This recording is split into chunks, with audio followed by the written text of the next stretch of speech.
जय हिंद। आप सबको मैं हिंदी में बोले इंग्लिश में बोले क्या चलेगा? हिंदी, ओके।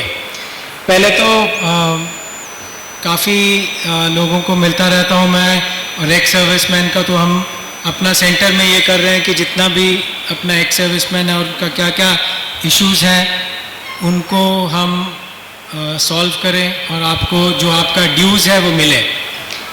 इसमें काफ़ी चीज़ें हैं जो काफ़ी लोगों को ड्यूज़ मिला है। स्पर्श का इश्यूज था वो काफ़ी अब सॉल्व हो गया है। एक जो इशू रहता है हमारे पास वो है जो भी फिज़िकल कैजुअलिटीज़ का जो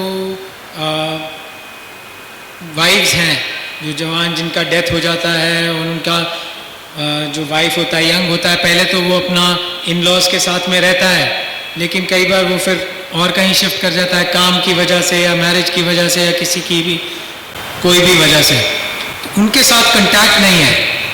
और उनका जो बच्चा लोग हैं उनके लिए एक चिल्ड्रन एजुकेशन अलाउंस होता है, वो मिलना चाहिए उनको, वो क्लेम नहीं करता।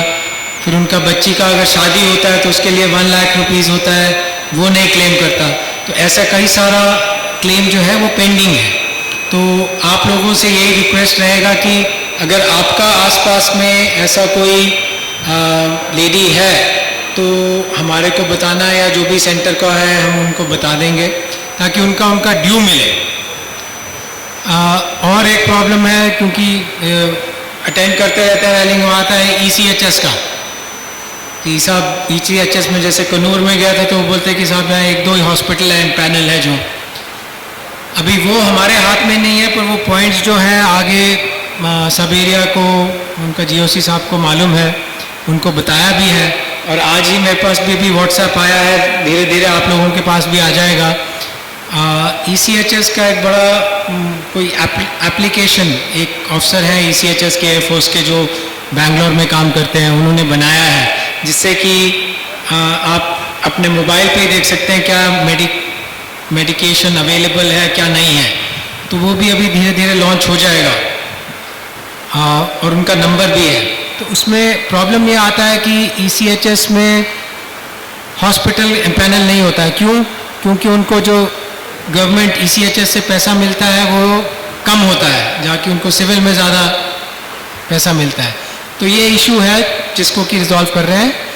और दूसरा ऐसा है कि ECHS में पैसा बहुत आता है, लेकिन हम सभी में से, आप लोगों में से भी कुछ ऐसा लोग हैं जो उसका गलत फ़ायदा उठाता है। अभी आपने न्यूज़ में देखा होगा कोई केस है वहाँ पे हिसार में, नॉर्थ इंडिया में ज़्यादा है, साउथ में कम है, लेकिन आया है जिसमें कि फ्रॉड हुए हैं, इन्फ्लेटेड बिल्स हैं।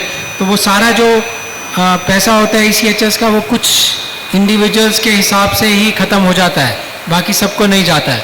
तो उस पर भी जो आर्मी है वो भी तभी ये एप्लीकेशंस भी बना रही हैं ताकि सब कुछ मॉनिटर हो सके।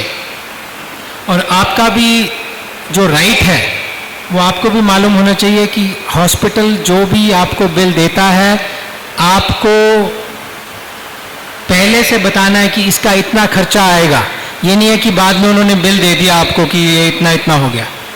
ये आपका राइट है किसी भी हॉस्पिटल में, ECHS में नहीं, अगर सिविल में भी जाता है आपका कोई रिलेटिव्स भी है, आपका ये राइट है कि आपको हॉस्पिटल बताना है कि ये ट्रीटमेंट होगा, उसका इतना खर्चा होगा। और वो सारा बिल वो एक साथ नहीं बोलेगा कि 1 लाख रुपया दे दो, 2 लाख, किस किस चीज़ पे क्या क्या खर्च हुआ है वो सब बताना उनको मैंडेटरी है, लीगली मैंडेटरी है। ये हम लोगों को मालूम नहीं है, बहुत लोगों को मालूम नहीं है। तो आपका राइट है, आप लीगली चैलेंज कर सकता है उसको कि आपने क्या बिल दिया है, मुझे उसका डिटेल्स बताइए, क्या क्या खर्चा कहाँ पे हुआ है। तो उससे जो इन्फ्लेशन होता है बिल्स का वो कम होता है, जिससे कि आपका ECHS का फंड अलग जगह पे नहीं जाता और आप लोगों के लिए मेडिसिन वगैरह सब कुछ मिलेगा। साउथ में ये है, अभी GOC साहब जो सब एरिया का है उन्होंने भी काफ़ी इनिशिएटिव लिया था और ज़्यादातर मेडिसिन अवेलेबल कराया है। जहाँ तक मेरे को ख्याल है 80-85% अभी मेडिसिन अवेलेबल है।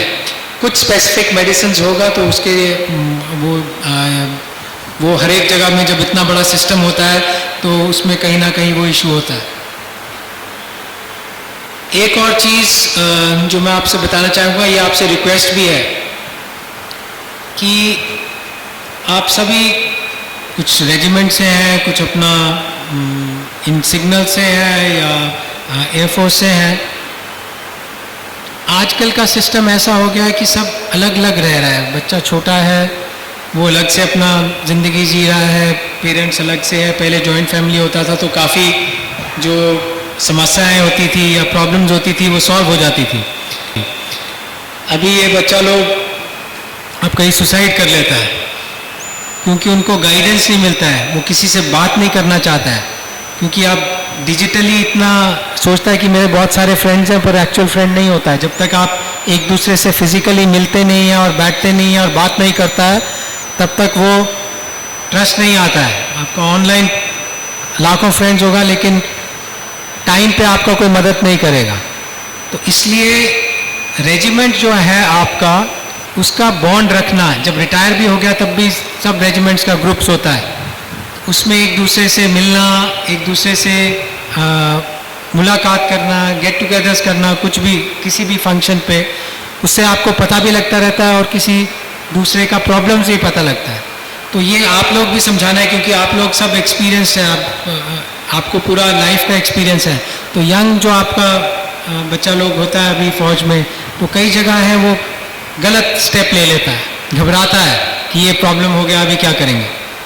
तो उनका गाइडेंस करना तो वो आप तब बना सकता है जब आप एक साथ उनके साथ इन्वॉल्व हैं, मिलता है अपना अपना इलाके में। आप सब जगह नहीं कर सकता, लेकिन जहाँ जहाँ पे भी आप हैं, आपके आसपास अगर गांव में आपका यूनिट का या कोई है जिसको कि आप जानता है, उसका कोई प्रॉब्लम है, तो उसको बिठा के समझा के, प्रॉब्लम सभी को आता है लेकिन थोड़ा दिमागी मेंटली आपको स्ट्रांग होना पड़ता है क्योंकि ज़िंदगी वैसे ही चलता है, प्रॉब्लम से आगे निकल के ही।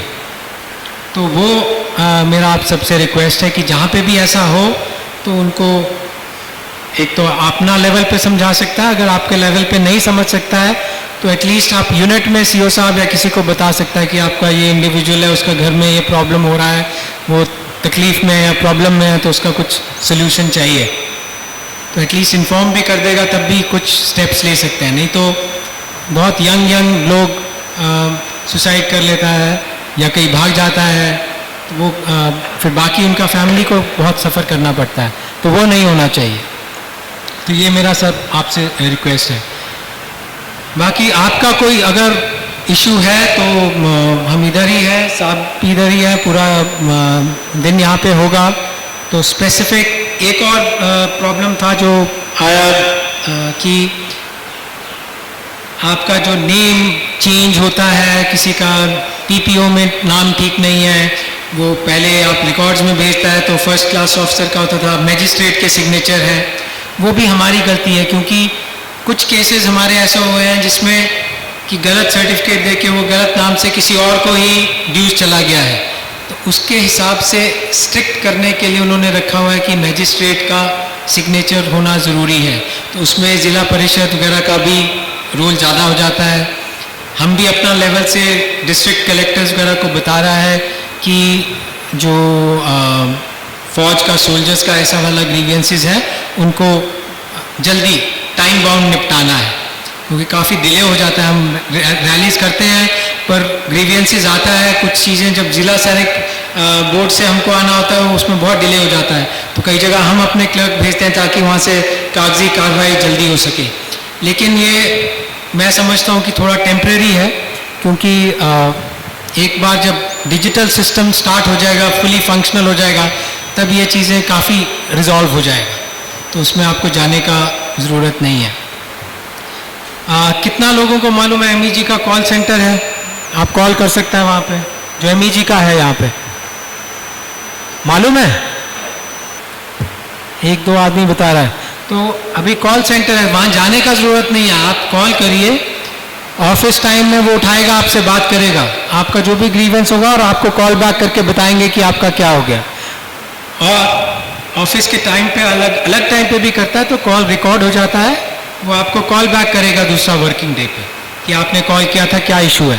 और वो सब ऑनलाइन क्या हुआ है वो पूरा आपको फीडबैक देगा कि कितना है। तो वो एक साल हो गया है उसको चलते हुए, और काफ़ी सारा रिक्वेस्ट आ रहा है। और इससे जो लोग MEG में पहले बहुत एक सर्विसमैन आता रहता था, प्रॉब्लम्स होता था, तो अभी काफ़ी कम हो गया है, बहुत कम लोग आता है अभी, क्योंकि सब कुछ सॉल्व फ़ोन कॉल से हो जाता है, तो वो अच्छा भी है। और तो उसका नंबर जो है वो आपको शेयर करना है अपना सारा ग्रुप्स में भी, उनको बता सकता है। और वो सिर्फ एक्स सर्विसमैन के लिए नहीं है, वो सर्विंग लोगों के लिए भी, उनका भी कोई अगर पॉट टू ऑर्डर वगैरह का किसी का कोई इशू हो।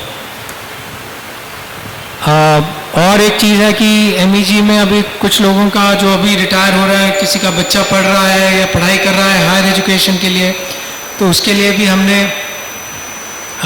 एक बसंतर बॉयज़ हॉस्टल है जो पहले था, अभी उसको बहुत अच्छा कर दिया है। तो जो लोग अपना +2 के बाद ग्रेजुएशन के लिए पढ़ाई बेंगलोर में करना चाहता है या इंटर्नशिप भी करना चाहता है ग्रेजुएशन के बाद, और अभी हमने उसको ये भी खोल दिया हुआ है कि पहला 1 साल जब उसको जॉब लगता है बेंगलोर में तो वो वहाँ रह सकता है। तो वो अच्छा फैसिलिटी है जिसको आप MEG का भी है और दूसरों का भी लिए भी वो अवेलेबल है, वैकेंसी पे डिपेंड करता है।